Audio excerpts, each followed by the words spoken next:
René Guénon, Le symbolisme de la croix. Chapitre 2. L'homme universel. La réalisation effective des états multiples de l'être se réfère à la conception de ce que différentes doctrines traditionnelles, et notamment l'ésotérisme islamique, désignent comme l'homme universel. Conception qui, comme nous l'avons dit ailleurs, établit l'analogie constitutive de la manifestation universelle et de sa modalité individuelle humaine, ou pour employer le langage de l'hermétisme occidental, du macrocosme et du microcosme. Petite note. L'homme universel, en arabe, el-Insanul Kamil, est l'Adam Kadmon de la Kabbala hébraïque. C'est aussi le roi Vang de la tradition extrême orientale.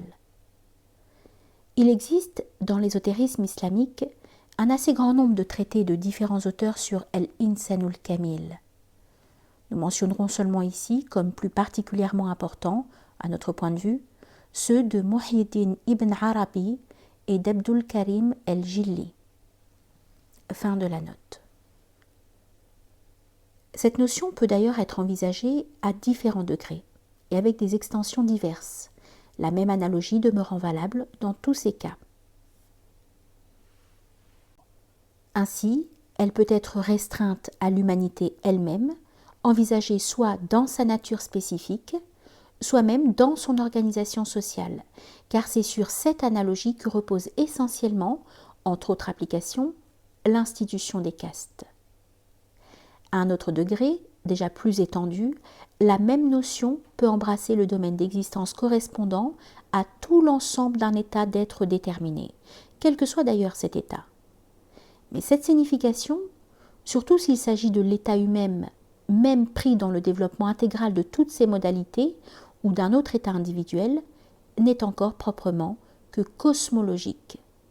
Et ce que nous devons envisager essentiellement ici, c'est une transposition métaphysique de la notion de l'homme individuel. Transposition qui doit être effectuée dans le domaine extra-individuel et supra-individuel. En ce sens, et si l'on se réfère à ce que nous rappelions tout à l'heure, la conception de l'homme universel s'appliquera tout d'abord, et le plus ordinairement, à l'ensemble des états de manifestation. Et on peut la rendre encore plus universelle, dans la plénitude de la vraie acception de ce mot, en l'étendant également aux états de non-manifestation, donc à la réalisation complète et parfaite de l'être total. Celui-ci étant entendu dans le sens supérieur que nous avons indiqué précédemment, et toujours avec la réserve que le terme « être » lui-même ne peut plus être pris alors que dans une signification purement analogique. Il est essentiel de remarquer ici que toute transposition métaphysique du genre de celle dont nous venons de parler doit être regardée comme l'expression d'une analogie au sens propre de ce mot. Et nous rappellerons pour préciser ce qu'il faut entendre par là, que toute véritable analogie doit être appliquée en sens inverse. C'est ce que figure le symbole bien connu du sceau de Salomon, formé de l'union de deux triangles opposés. Ainsi, par exemple, de même que l'image d'un objet dans un miroir est inversée par rapport à l'objet, ce qui est le premier ou le plus grand dans l'ordre principiel, est du moins en apparence le dernier ou le plus petit dans l'ordre de la manifestation. Pour prendre des termes de comparaison dans le domaine mathématique, comme nous l'avons fait à ce propos afin de rendre la chose plus aisément compréhensible, c'est ainsi que le point géométrique est nul quantitativement et n'occupe aucun espace.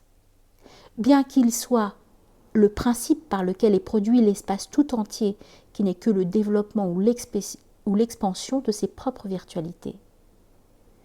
C'est ainsi également que l'unité arithmétique est le plus petit des nombres si on l'envisage comme situé dans leur multiplicité, mais qu'elle est le plus grand en principe, puisqu'elle les contient tous virtuellement et produit toute leur série par la seule répétition indéfinie d'elle-même. Il y a donc analogie, mais non pas similitude, entre l'homme individuel, être relatif et complet, et incomplet, qui est pris ici comme type d'un certain mode d'existence, ou même de toute existence conditionnée. Et l'être total, inconditionné et transcendant par rapport à tous les modes particuliers et déterminés d'existence, et même par rapport à l'existence pure et simple, être total que nous désignons symboliquement comme l'homme universel. En raison de cette analogie, et pour appliquer ici toujours à titre d'exemple ce que nous venons d'indiquer, on pourra dire que si l'homme universel est le principe de toute la manifestation, l'homme individuel devra en être en quelque façon, dans son ordre, la résultante, et comme l'aboutissement, et c'est pourquoi toutes les traditions s'accordent à le considérer en effet comme formé par la synthèse de tous les éléments et de tous les règnes de la nature. Il faut qu'il en soit ainsi pour que l'analogie soit exacte, et elle l'est effectivement. Mais pour la justifier complètement, et avec la désignation même de l'homme universel, il faudrait exposer, sur le rôle cosmogonique qui est propre à l'être humain, des considérations qui, si nous voulions leur donner tout le développement qu'elles comportent, s'écarteraient un peu trop du sujet que nous nous proposons de traiter plus spécialement, et qui trouveront peut-être mieux leur place en quelque autre occasion. Nous nous bornerons donc, pour le moment, à dire que l'être humain a, dans le domaine d'existence individuelle qui est le sien, un rôle que l'on peut véritablement qualifier de central par rapport à tous les autres êtres qui se situent pareillement dans ce domaine. Ce rôle fait de l'homme l'expression la plus complète de l'état individuel considéré, dont toutes les possibilités s'intègrent pour ainsi dire en lui, au moins sous un certain rapport, et à la condition de le prendre non pas dans la seule modalité corporelle, mais dans l'ensemble de toutes ces modalités, avec l'extension indéfinie dont elles sont susceptibles. C'est là que résident les raisons les plus profondes, parmi toutes celles sur lesquelles peut se baser l'analogie que nous envisageons. Et c'est cette situation particulière qui permet de transposer valablement la notion même de l'homme, plutôt que celle de tout autre être manifesté dans le même état, pour la transformer en la conception traditionnelle de l'homme universel. Nous ajouterons encore une remarque qui est des plus importantes. C'est que l'homme universel n'existe que virtuellement, et en quelque sorte négativement, à la façon d'un archétype idéal, tant que la réalisation effective de l'être total ne lui a pas donné l'existence actuelle et positive. Et cela est vrai pour tout être, quel qu'il soit, considéré comme effectuant ou devant effectuer une telle réalisation.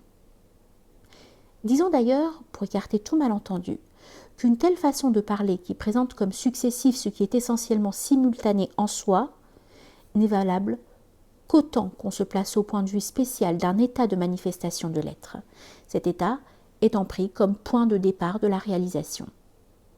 D'autre part, il est évident que des expressions comme celle d'existence négative et d'existence positive ne doivent pas être prises à la lettre, là où la notion même d'existence ne s'applique proprement que dans une certaine mesure et jusqu'à un certain point.